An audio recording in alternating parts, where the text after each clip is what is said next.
the history of how Iran turned towards evil. Hi neighbors, my name is Peter Boykin and I am running to be your next Lieutenant Governor. Please check out my website at peterboykin.com. Thank you for going right with Peter Boykin.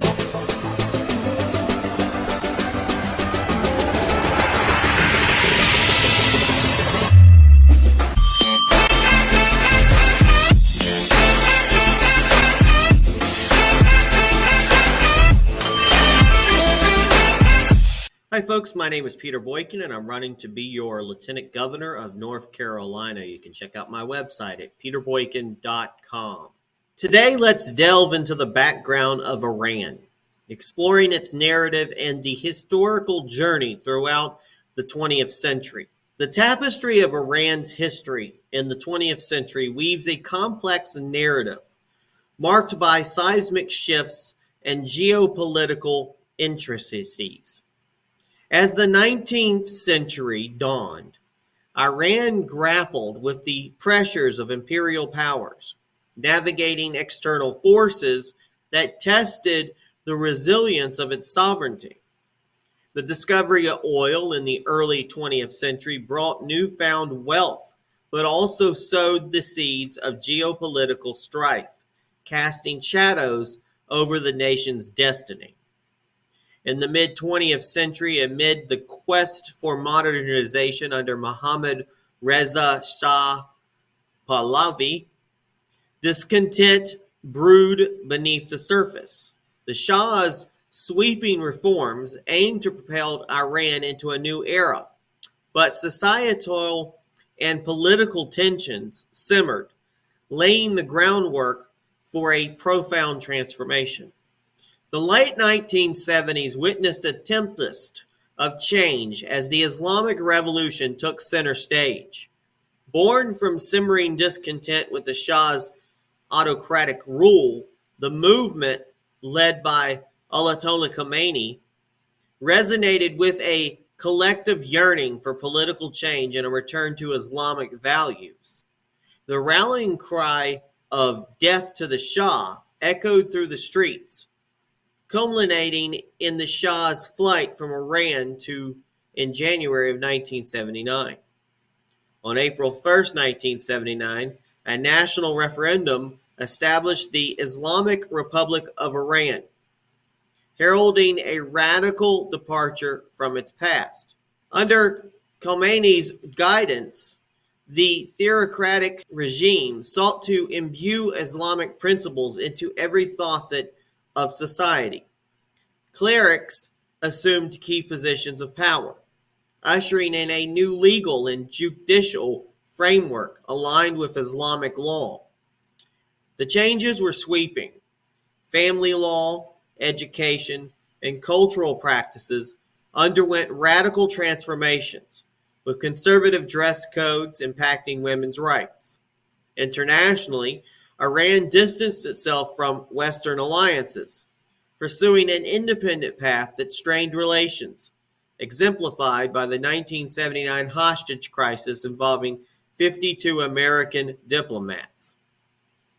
Iran's involvement with Hamas, the Palestinian militant group, traces back to the aftermath of the Islamic Revolution and has evolved into a complex relationship shaped by shared ideological, geopolitical, and strategic interests. As Iran underwent this transformative journey, it also extended its influence beyond its borders. The alliance with Hamas, a Palestinian militant group, traced back to the aftermath of the Islamic Revolution. Despite sectarian differences, Iran's support for Hamas became a cornerstone of its foreign policy.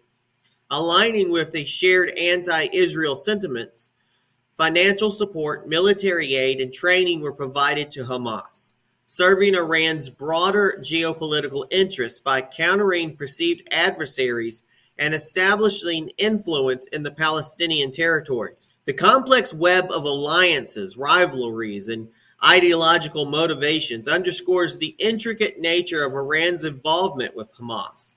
It reflects a broader strategy of supporting various militant groups across the Middle East, contributing to regional tensions and the broader Shah-Sunni divide. This history unfolds against the backdrop of global terrorism, emphasizing the dangers posed by state-sponsored militant groups. The Islamic Republic's role in the supporting organizations like Hamas underscores the challenges of negotiating with entities that pursue violent means to achieve their objectives. As geopolitical dynamics continue to evolve, Iran's history and its involvement in global affairs serve as a compelling narrative, highlighting the intricate interplay of ideology, power, and the enduring complexities of the Middle East. Now let's shift our focus to what might transpire if similar circumstances unfolded in the United States of America. I want to emphasize that as a candidate for Lieutenant Governor, I am committed to leveraging all available resources to collaborate with others, ensuring that North Carolina and America do not fall victim to a narrative like the one I'm going to describe. In the tapestry of American history, the United States has stood as a bastion of republic ideals. A rich fabric of culture and intellectual pursuits marked an era where voices resonated freely, and the people held the power to shape their own destiny. However, as time turned its pages, a concerning shift emerged. It commenced with the gradual erosion of individual liberties. The government, citing safety concerns, opted to curtail its citizens' right to bear arms. Initially framed as a reasonable compromise for enhanced security, this seemingly innocuous measure set in motion a chain of events that threatened the very foundations of the republic. As the populace found themselves disarmed, their ability to voice dissent against government decisions diminished. Free speech, once a cherished right, began to wither away. Those questioning authorities found themselves stifled by the heavy hand of censorship. With the dismantling of these fundamental rights, a radical religious ideology seized the opportunity to rise to power.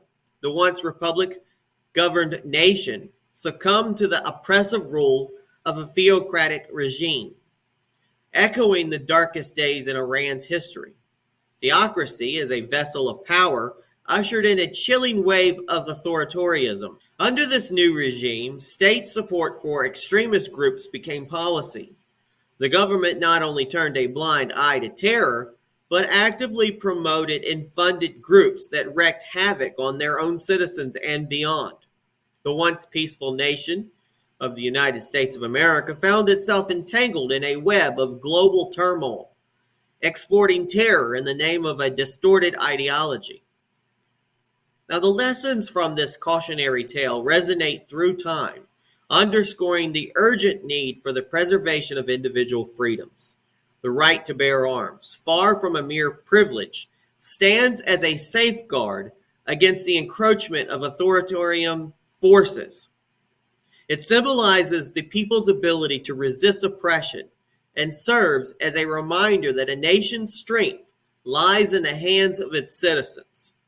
Confronted with potential threats to free speech in the Republic, it becomes imperative for individuals to responsibly exercise their right to bear arms. The tale of the United States serves as a stark reminder that the erosion of these rights can pave the way for the rise of oppressive regimes, spreading chaos and suffering within and beyond borders. As guardians of liberty, it is our duty to protect the pillars of the Republic and ensure that the echoes of freedom resonate for generations to come. All votes matter. More than ever before in the election of 2024, all votes do matter. Please check out peterboykin.com for more information.